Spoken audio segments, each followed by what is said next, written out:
दोस्तों, एक रिपोर्ट के अनुसार एरोप्लेन में मरने का उतना ही चांस है जितना कि आप अपने घर की सीढ़ी में गिरकर मर जाओ। मान लीजिए आपके मन में एक सवाल चल रहा है, एरोप्लेन की अगर खिड़की टूट जाए तो वैसे में एरोप्लेन के साथ क्या होगा। दोस्तों, इसका जवाब आज मैं इस वीडियो में आपको बताने वाला हूं।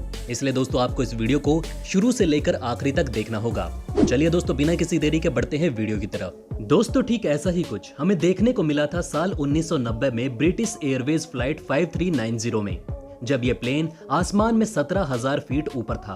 तब इसके साथ कुछ ऐसा ही देखने को मिला था। इसके आगे वाला शीशा टूट गया था, जहां पर पायलट बैठकर प्लेन को उड़ाता है।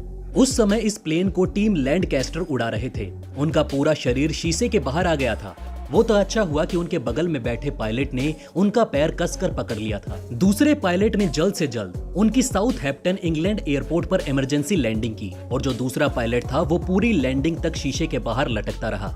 वो तो अच्छी बात थी कि उनकी जान बच गई, बस हाथ में थोड़ा फ्रैक्चर देखने को मिला था। सिचुआन एयरलाइन फ्लाइट 3U8633 के साथ भी एक दुर्घटना देखने को मिली थी, जब ये 2018 में आसमान में उड़ रहा था। इसमें पायलट के कैबिन के आगे वाला शीशा पूरा निकल कर गिर गया था। वो तो अच्छा था कि ये प्लेन को उड़ाने वाला पायलट सीट बेल्ट बांधे हुए था, जिसकी वजह से वो शीशे के बाहर नहीं गया। सेफ्टी के साथ इस प्लेन की इमरजेंसी लैंडिंग करवाई गई। अब दोस्तों, आपके मन में ये सवाल उठ रहा होगा कि जो प्लेन का गिलास या शीशा टूट जाता है तो प्लेन में इतना शोर शराबा और इतना डर वाला माहौल क्यों बन जाता है।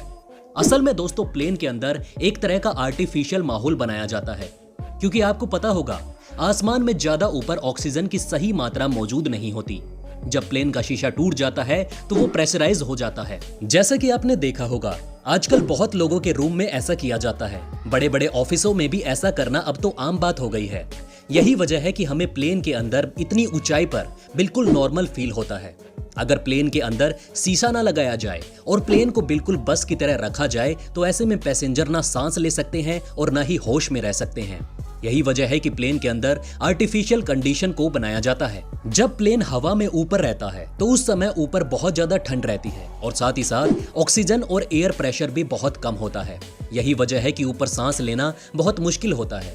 जब कोई भी शीशा टूट जाता है उस समय अंदर का सारा प्रेशर बाहर की तरफ निकलने लगता है, यानी जो प्लेन के अंदर की तरफ आर्टिफिशियल कंडीशन मौजूद रहती है वो बाहर की तरफ जाने लगती है, और बाहर की कंडीशन प्लेन के अंदर भरने लगती है। जैसा कि आपको पता होगा, हवा में प्लेन 500 किलोमीटर प्रति घंटे की रफ्तार से चलता है। यही वजह है कि जब शीशा टूट जाता है तब हम उसको फील करने लगते हैं। इसी वजह से प्लेन में बैठे यात्री पूरे तरीके से घबरा जाते हैं और डरने लगते हैं। इसी चीज को एक्सप्लोजिव डिप्रेशन कहते हैं। यही वजह है कि आजकल के जो प्लेन बनाए जाते हैं उसका कांच बहुत ही मजबूत रखा जाता है। ये कांच हमारी सोच से भी ज्यादा मजबूत होता है। इस कांच को बहुत ही एडवांस तरीके से बनाया जाता है। आजकल जो प्लेन में विंडो होती है उसको सिर्फ एक लेयर से नहीं बनाया जाता, बल्कि उसके अंदर कई लेयर मौजूद होती हैं। अगर मान लीजिए एक लेयर टूट भी जाती है तो बाकी की लेयर सही सलामत रहती है। उम्मीद करते हैं दोस्तों, अब आप जान गए होंगे कि अगर प्लेन का शीशा टूट जाए तो ऐसे में क्या होता है। अब बात प्लेन की हो ही रही है तो हम आपको हवाई जहाज से जुड़े ऐसे फैक्ट बताते हैं जो आपने इससे पहले नहीं सुने होंगे। नंबर 1, ज्यादातर हवाई जहाजों में पायलट और को पायलट को एक ही प्रकार का खाना खाने की इजाजत नहीं होती। इसके पीछे की वजह यह है कि यदि किसी खाने में फूड पॉइजनिंग जैसी समस्या हो तो इससे जहाज के सभी क्रू मेंबर्स बीमार ना पड़ जाएं। नंबर 2, अगर आप हवाई जहाज में बैठे होंगे तो बैठकर कुछ खाए होंगे तो यकीनन आपको खाने का स्वाद कम लगा होगा। असल में दोस्तों, इसके पीछे की वजह ऊंचाई में जाने के कारण हमारे जीभ का स्वाद बदल जाता है, क्योंकि अधिक ऊंचाई पर हमारे सूंघने की शक्ति कम हो जाती है, और यही वजह है कि हवाई जहाज में हमें खाने का स्वाद कम लगता है। नंबर 3, दुर्घटना के समय विमान के पिछले हिस्से में बैठे व्यक्तियों की जान जाने का खतरा 40% तक कम होता है। नंबर 4, हवाई जहाज में वैक्यूम टॉयलेट का उपयोग किया जाता है, जिसे फ्लश करने पर जबरदस्त खिंचाव पैदा होता है। अगर आप टॉयलेट पर बैठकर फ्लश करेंगे तो सक्शन की वजह से आपका शरीर अटक सकता है, इसलिए टॉयलेट पर बैठकर फ्लश कभी ना करें। नंबर 5, टॉयलेट के दरवाजे अंदर से लॉक होने के बावजूद बाहर से भी खोले जा सकते हैं, ताकि आपातकाल स्थिति में जल्दी से लोगों को बाहर निकाला जा सके। नंबर 6, हवाई जहाज को कुछ इस तरीके से डिजाइन किया जाता है कि उसे आसमानी बिजली से कोई नुकसान न हो।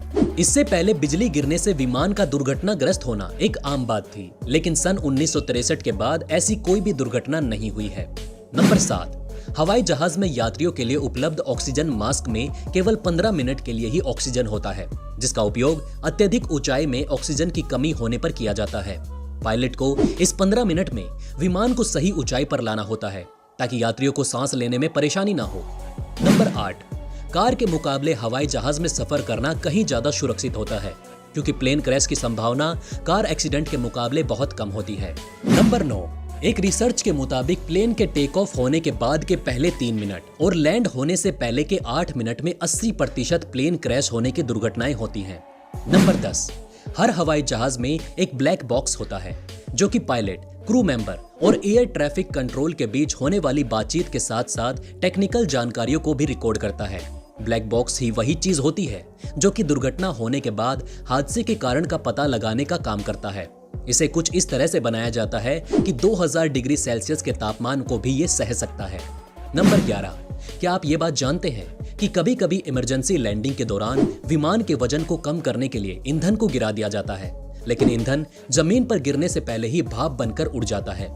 नंबर 12, वैसे तो दोस्तों उड़ते समय किसी हवाई जहाज के दरवाजे का खुलना लगभग असंभव होता है, लेकिन अगर ऐसा होता है और विमान अत्यधिक ऊंचाई पर हो और अंदर का दबाव बहुत ज्यादा हो, तब सारे यात्री और सामान उड़कर बाहर निकल जाएंगे। नंबर 13, विमान को इस तरह से बनाया जाता है कि जरूरत पड़ने पर वो केवल एक ही इंजन से लंबी दूरी तय कर सकता है। नंबर 14, हवाई जहाज में मोबाइल फोन का उपयोग करने से कोई खतरा नहीं होता, लेकिन फोन स्विच ऑफ या फ्लाइट मोड में रखने को कहा जाता है, क्योंकि मोबाइल नेटवर्क सिग्नल से पायलट और एयर ट्रैफिक कंट्रोलर के बीच में बातचीत में बाधा उत्पन्न होती है। नंबर 15, हवाई जहाज में मरकरी यानी पारा ले जाने की अनुमति नहीं है। इसका थोड़ी सी भी मात्रा बहुत बड़ा नुकसान पहुंचा सकती है, क्योंकि मरकरी एल्युमिनियम को नष्ट करता है और हवाई जहाज एल्युमिनियम से ही बना हुआ होता है। नंबर 16, दोस्तों हम आपको ये भी बता दें कि फ्लाइट की इंटरनेशनल लैंग्वेज इंग्लिश है, इसलिए एक कमर्शियल पायलट और फ्लाइट कंट्रोलर को अंग्रेजी आनी जरूरी है। नंबर 17, विमान की खिड़कियों में एक छोटा सा छेद होता है जो कि खिड़कियों के बीच के दबाव को नियंत्रित करता है और इसे कोहरे से दूर रखता है। नंबर 18, यात्रियों के लिए इमरजेंसी एग्जिट तो होते ही हैं, लेकिन पायलट्स के लिए भी एक इमरजेंसी विंडो होता है जो कि कॉकपिट पर हवाई जहाज के अनुसार अलग अलग जगह पर हो सकती है। नंबर 19, दोस्तों आपको जानकर बड़ी हैरानी होगी कि हवाई जहाज के बाथरूम में सिगरेट के लिए एश ट्रे भी होता है। अब दोस्तों आप कहेंगे कि भाई फ्लाइट में सिगरेट पीना मना है तो फिर एश ट्रे का क्या काम? दरअसल दोस्तों वो इसलिए है क्योंकि इंसान का कोई भरोसा नहीं है। ऐसे में यदि किसी ने सिगरेट जला भी ली तो उसे बुझाने और फेंकने के लिए कोई तो जगह होनी चाहिए। नंबर 20, जब आसमान पर किसी प्लेन को उड़ता हुआ देखते हैं तो उसके पीछे एक सफेद रंग की लाइन दिखाई देती है। असल में वो प्लेन से निकला हुआ भाप होता है। जब वो ठंडी हवा के संपर्क में आता है तब सफेद रंग का दिखाई देता है, ठीक वैसे ही जैसे हम ठंड के दिनों में अपनी सांस देख पाते हैं। दोस्तों आपने इस वीडियो में बहुत कुछ नया सीख लिया होगा। अब दोस्तों आपका फर्ज बनता है कि इस वीडियो को अपने सभी दोस्तों के साथ शेयर कीजिए ताकि उनको भी ये बातें पता चल सकें। तो बस दोस्तों इस वीडियो में फिलहाल के लिए इतना ही। मिलते हैं एक नए वीडियो में एक नए टॉपिक के साथ, तब तक के लिए अलविदा।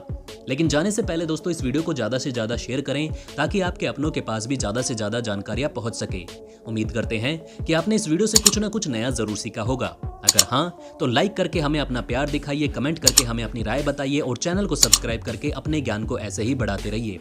धन्यवाद।